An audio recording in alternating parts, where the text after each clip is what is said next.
Welcome to La Vida Rosa. I'm your host Pinky, and today we're going to be talking about the season 14 premiere of Married at First Sight. But before we begin, I would like to shout out my sponsor, Dossier. Dossier perfumes provide designer scents at an affordable price. These are two of my favorite scents. The first one is the Fruity Jasmine, and it is inspired by J'adore. This scent really does match the original perfectly to me, and whenever I wear it, I always get compliments like, "Ooh, what are you wearing?" It has such a light and fruity scent, and I love that, and it really does last all day. Another one of my favorites is the Oriental Oak Moss, and it's inspired by Coco Chanel Mademoiselle. Now we know how expensive that fragrance can be, but you can get the same scent for just a quarter of the price. Now this is another one I just can't get enough of. I just love the way it smells.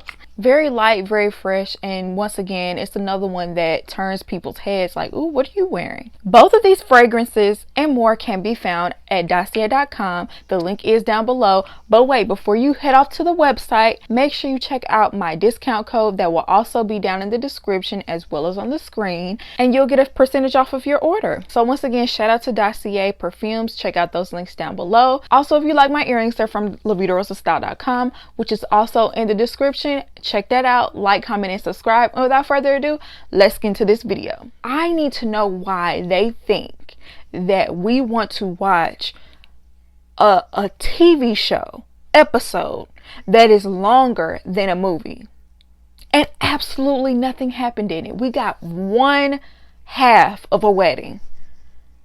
Yeah, we have more couples, but like, we're not even really here for all that, to be clear. Most people tune in just for the weddings. No one is watching all of that. I'm telling you that right now. There's people typing in my comments right now saying, "I'm not even watching this show this season. I'm only watching your reviews." And I wonder why. Not only has the integrity of the show went down, it's kind of insulting people's intelligence. Like, what are we doing? Like, do you think we're just staring brain dead at this? It literally took me 2 days to watch this. That's why my review was up late, because I couldn't watch it in one sitting. It took me about 2 or 3. You're only shooting yourself in the foot. So outside of the length of the episodes, they're playing in our faces again. None of these matches seem like they're going to work. In fact, they look like they were set up so that they would not work in for the drama. Some of these people should not have even been considered. I mean, y'all are featuring someone who doesn't even have a job. But before I get really into it, I want to make it clear that I do not think that the experts have any say whatsoever when it comes to choosing these people at this point. I think they're literally they're the face of the show, but I don't think their word actually holds any weight as to who gets chosen or whatever. They're just basically there to defend the choices made by casting, the producers, the powers that be, whoever are behind the scenes who are actually making these decisions. I'm not going to take all the blame off of them, because they're choosing to do this every season and they're getting a nice fat check to do it. So we could still criticize as much as we want to as far as the advice that they give. I'm going to start with Alyssa and Chris, because they just didn't really have much going on. Chris, he's 35 and he's a real estate agent. Little moniker was Mr. Monogamy. I guess he's a serial monogamist. He loves being in long-term relationships. But he sounds really superficial when it comes to choosing a partner. He says he'll walk in a bar and just, "She's cute and I want to be in a relationship with her for years." Like, I don't know. He just seems to not have much depth whatsoever. The thing that stuck out to me about him is when he told his mom about him doing this, she thought she was on like HGTV or something like that. His poor mom was caught all the way off guard. He didn't even give her a heads up and let her know, "I'm getting married to a stranger soon." I could never, okay? I'm not getting knocked out on camera. And he is matched up with Alyssa, and I believe she's a dog rescuer. That's what she does for a living. Upon first glance with her, it was just a lot of tanner. It was just a lot of that orange tint going on. It was giving very much Snooki. She's one of the people that sign up for this show because they're the only single one left in their friend group. And I feel like that's just not a good reason to get married. You want to get married just because you don't want to be the only one single. It's really superficial as well. She was with her ex for 2 years, and one day he just decided that he wanted to break up with her. She was going to cook dinner. He was like, wait, don't fire up the grill just yet. I'm out. And I'm just like, dang, like that is messed up. I wonder how long ago that happened. Did they say? Y'all let me know down below how long ago was her breakup, because I'm always very curious as to how fresh these breakups are, because I feel like if they happen within like 6 months of you signing up for this show, especially like long-term relationships, it makes me question, are you actually over your ex, or are you just trying to stunt on them on TV? We're gonna talk a little bit more about how she rubbed another cast member wrong later on in this video, so just keep watching. So next, let's talk about Noi and Steve. Their reason for matching Noi and Steve is he has an emotional side and she's ready to be a mother, and they're both dreamers. Can he be a dreamer with a job? Because Steve is 38. His name and his moniker is Mr. Free Spirit. Looking at Steve is very attractive, by the way. There it is. He looks good. I don't care how good you look. A man who don't work don't eat. Steve was a sales engineer, I believe. I wish I would have wrote it down. Either he quit or he was fired. I believe he quit because he was tired of doing it. And instead of finding another job, he decided to go road tripping. He took like a month vacation and lived in his car. And currently, he's unemployed. Why was he even considered? You ain't got no job. If I was, what's her name, Noi, I would be so mad. Oh, I would have a lot to say to y'all. How dare y'all match her up with someone who is not even employed? Y'all tried it. Y'all tried it. Because Noi seems like she's such a sweet person. She's 33 years old. Noi is the type to go on 90 Day Fiancé the other way. Not the one where you meet a foreigner and you try to get them a visa in your country. No, you're trying to go over to their country and live with them after you knew them for what, 5 weeks? She's the type to fall in love and like will move to another country, and she has done it. But she explained the reason why she's like that is because her and her family were refugees. When they migrated to America, they were poor, but even through all of that, her parents managed to stay together and still be in love to this day. And so that impacts her view of love. That's why I'm worried about this situation, because I feel like she's gonna look at Noi, be so attracted to him that she ignores all of his red flags and like takes care of him or something. I don't want that. I don't want that, y'all. Okay? I don't. He's 38. He's supposed to be more established. I'm gonna need you to get on that LinkedIn ASAP, buddy. Let's do Jasmina and Michael. Jasmina is next level gorgeous. She kind of reminds me of April Jones from Love and Hip Hop, mixed with a little bit of Naomi Campbell, because it's like that high fashion, tall, model-esque stature. That woman is gorgeous. But Jasmina is 29. She's Mrs. No Nonsense. I can tell. Jasmina has been through a lot. First of all, her biological mother walked out on her. So her dad had custody of her and ended up marrying her stepmom. But eventually they divorced and he moved back to Jamaica. But her stepmom took custody of her and raised her, and she views her as her mom. And that is your mama, girl. That is your mama. Because for her to take on that role and love you as her own, that's a beautiful thing. So she went through a lot growing up. And then on top of that, in her dating life, her ex had a baby on her. And that really made me so angry, because I just got done talking about how gorgeous this woman is, and she seems like she's really sweet and down to earth on top of that. There are some insecure men out there that love to dog out beautiful women, and they want to kind of like try to bring her down. It's like a sick mental thing with men like that. When she sat her family down and she told them she was going to be getting married in 2 weeks, her mom was not here for that, okay? And on the after show, she said that her mom had a few choice words for her. I could tell her mom was holding back on camera. She was like, I'm not going to embarrass you in front of everybody. But I know you ain't really finna get married to no stranger. Her mom was not here for it. Actually, everybody at the table was not really here for it. Like, I believe they're gonna support her, but they were just very like, girl, what are you doing? Everything that she went through in the past with exes, I'm sure they don't want her to get hurt once again and have it broadcast on television. Girl, I really hope it works out for you. She looks so amazing in that wedding dress. In both wedding dresses that she tried on, it looked amazing. It looked straight out of Vogue. And she's matched up with Michael, who's 28. And his title was Training for Love. Training for Love? Let me just get through this and I'm going to give you my opinion on her being matched up with him. So he sat his family down. It was all of his sisters. And he told them, and they were very happy for him. Like, they were overjoyed. And I feel like it's because they have experienced a lot of loss in their family. His dad passed away. They didn't say how. And then they said his brother was shot. And I believe he passed as well. And then his mother passed away from breast cancer. So he experienced a lot of loss in life, and that really stuck out to me. Okay, he said he's a loner and he has a hard time opening up, and he shuts down whenever things get really rough. Even when I saw him hanging out with the other men, he looks like he's always in his own head, and I can tell because I'm the type of person that gets in my own head as well. But he just seems like the type of person that isn't present because he's constantly in his own head.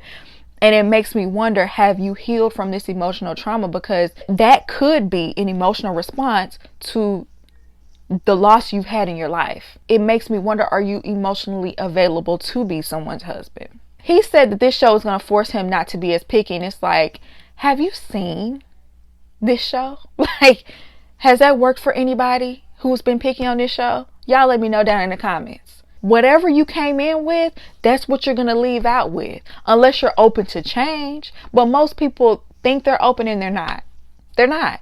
And another thing that worries me is because of that, I think he might be intimidated and act some type of way, either overcompensate or fall back and withdraw. I could be wrong, but let's move on. Katina and Olajuwon. First of all, Katina is very pretty as well. I love the hair. We need details on the hair, okay? Loving that. Okay, Katina is 30, and I believe she said she worked in nightlife, so she stayed out all the time, partying all the time, but she's tired of that. She wants to settle down and have a family. She's another person who has experienced some trauma in her childhood. Her parents separated very early in her life, and her father has basically been incarcerated her entire life. And so I can only imagine that she has some sort of daddy issues because of it. She said that she never had a good example of a healthy relationship in her life. She also had an ex that did her extremely dirty. Basically, he was in a relationship for 9 years, and she found out on Facebook after a year of dating him. So basically, she was a side chick the entire time, and her mind was blown when she found out the truth. And obviously, that would develop some trust issues because OMG, can you imagine? Anyway, she says she wants a man that gives her consistency. And I just don't understand why they would match her with someone like Olajuwon. I'm gonna get his name correct. I have to read it every time I say it. But how did he even get considered? And then you're gonna match him up with Katina, someone who doesn't want to play her. He is literally a walking red flag. I'm so sorry. Anybody that's covered in tattoos, constantly walking around with his shirt off, got a mohawk. Yeah, my bells were going off immediately when I saw him. I already knew what was up. And then he opened his mouth and it got even worse. First of all, he's Jeffy's friend. Yeah, Jeffy from a few seasons ago that's married to Shanice. That's another huge red flag. You're friends with who? Not only was he a cheater, he created different identities so that he wouldn't get caught. What type of psychological manipulation? That's on another level of deception. And he was literally, it's almost like he was bragging about it. My mind was blown. And then he was trying to disguise it as, oh, I'm just being honest and vulnerable. You better, because I'm sure there's plenty of women out there that would have exposed you had you not. You kind of didn't have no choice. He's one of those people that talks a lot but says nothing. Like, he'll overtalk everybody in the room. Like, when he was telling everybody that he was going to be getting married in 2 weeks, there were people at the table who were married who were trying to give him advice, and he was talking over them or trying to finish their sentence. Like, no, listen to what they have to say. You could tell he don't listen because he was trying to talk over everybody. He think he knows everything. He says that he will not be living up to his full potential until he's married. And it sounds like he just wants another mama because he wants a traditional wife, and if she doesn't cook, then that's a deal breaker. He just gives me one of those Kevin Samuels types of men that thinks a woman's worth is in her youth, in her looks, in cooking, cleaning, and what can you do for me, not how can we give to each other? How can I be a good partner to this woman? How, you know what I'm saying? I just didn't understand. I didn't really hear much about what he wants to offer a wife other than I'm not gonna cheat because I worked on myself for 2 years.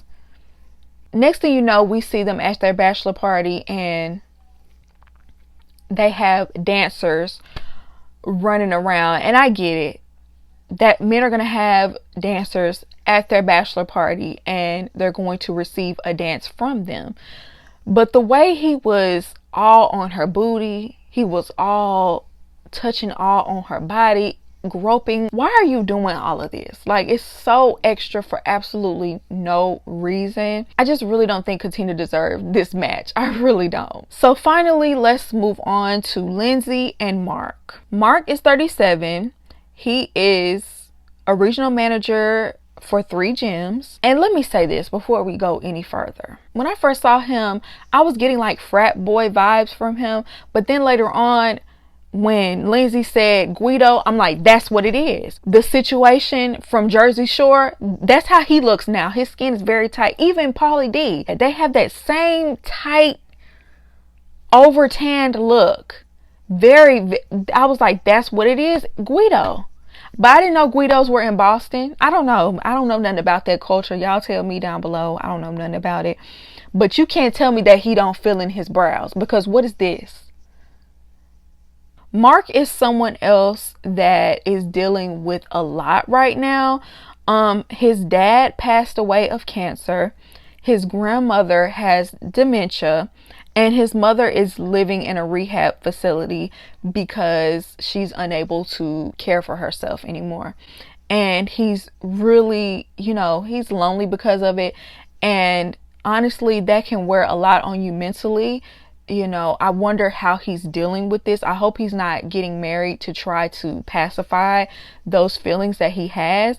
He made it seem like his mother was holding on just long enough to see him get married. So I don't know if he's doing this for her, but it's crazy because his mother does not agree with him doing this at all. Right before his wedding, he called his mother, and his groomsmen were sitting around with him. She was completely against it and kind of was like, why are you doing this? And it's like everybody was like, trying to awkwardly laugh it off, but it was kind of like, did you know your mom was going to react this way? Maybe he thought doing it in front of people would be better. She wouldn't act like that. I don't know. And also, it's like, why are you telling her you're doing this at the last minute? It was just really weird. That whole moment was really weird to me. I don't know. I just don't think that he truly wants to be married necessarily. I think he's doing this to pacify all of the loss that he's experiencing, and I feel like he needs to deal with that before he can get with anyone else, because a woman is not your therapist. And then we have Lindsay. Lindsay is 34 and she is the wild card. Okay? Lindsay, I'm sorry. Lindsay is a ham and she's living for this spotlight. I think Lindsay want to be on TV. Straight up. Do I think that's her real personality? Yes. Do I think she acts like this regardless of being on TV? Yes. But do I think she's playing it up for the camera as well? Yes. Like, I think she wants this. She loves the attention. When she walks in the room, she gonna take over the conversation. She loves hamming it up. And I'm not gonna lie, she is entertaining, but I feel like in real life that's gonna get old, because she says she's the type of person that says whatever's on her mind. She doesn't sugarcoat anything. She doesn't, you know, and a lot of times people think that's like, oh, that's me being real, that's me being real. But what is that saying? Honesty without compassion is cruelty. Like, I can imagine her saying something true. Yeah, it's gonna be true, and it's, you're probably being honest, but there's a way to say things. And even her dad told her she need to watch her mouth. So I believe it. I believe it. She said that she was just planning a wedding a year ago and her fiance called it off and she was devastated. I don't know. I think this is a little too soon for her to be getting married to someone else. She was just getting married a year ago. I don't know, y'all. I don't know. How do y'all feel about that? I hope this isn't like some type of revenge plot to show him like, look, I do got somebody, you know what I'm saying? She also has some trauma with her mother. Her parents divorced recently. She has a very strained relationship with her, and since the divorce she distanced herself. I don't know if it's because she has a great relationship with her father. I don't know what happened, but she, every time she speaks of her mother, she breaks down into tears because she feels like her mother is making her chase her for a relationship. I think on the after show, Lindsay said her mother lives out of town, but she was in town like during the week of her wedding, but she left before her wedding. And you know, that was a jerk move. Her mother seems like she's emotionally manipulative with her feelings, like dangling. She said she feels like her mother dangles their relationship like a carrot and makes her run after it. And you know, I do feel bad about that because that's trifling. You shouldn't do that to your children. So right before the wedding, she pulled a Virginia and was turning all the way up, getting drunk before her wedding. Personally, I believe she was drowning out her emotions about her mother, but really it's kind of no excuse to be showing up drunk at the altar. I kind of question your sincerity, but I will say she wasn't sloppy about it. She was just very vocal, which I think that's how she is anyway. Then, you know, they had a fun little banter for their little introduction. You know, it seemed like they had a decent kiss or whatever, but she said the kiss, basically, it felt like kissing your grandmother. That's what she said on the after show. And she was iffy about being attracted to him, but she gonna stick beside him. Girl, this attraction better not come up later, because if you don't give the experts nothing to work with as far as the parameters, the boundaries, the, you know, your type, you say you don't have one, girl, you shouldn't have much to say about looks at that point. But she says she's more personality driven anyways. Maybe she is, because later on in their conversation he said that he, you know, switched his job shift around so that he would have more time, he would be able to spend more time with her in the evenings. And she was really into that because she said her ex was not willing to do that for her. And so she, you know, she saw a little something in him. That's cute or whatever, but I just feel like she's gonna be way too much for him. And I kind of feel bad for him because he's not really gonna be able to handle her. I don't think so. Like, I feel so bad. Like, she's gonna run straight over that man. She ain't gonna listen to nothing he had to say. She gonna do a lot of this and none of this. They definitely chose her for controversy. Then later on the after show, she got into it with Alyssa because she was talking about her behind her back, saying that she's like, basically she couldn't remember her because she was to herself and she's not mingling with people. And then they had a group chat, but then Alyssa blocked Lindsay because Lindsay was talking about her behind her back. It was all a drama, and I'm like, dang. Jasmina seemed to have a tiny little bit of beef with Lindsay too, because when Lindsay would say certain things, she would be like, she would look at her like, or she would say little things under her breath. I'm like, dang, Lindsay, you rubbing everybody the wrong way. Okay. But yeah, you guys, that's it for my review. Y'all let me know what y'all think down below. Do you agree with me? Do you not agree with me? I would love to hear your opinion. I hope you enjoyed this video, and I'll see you in my next one. Peace.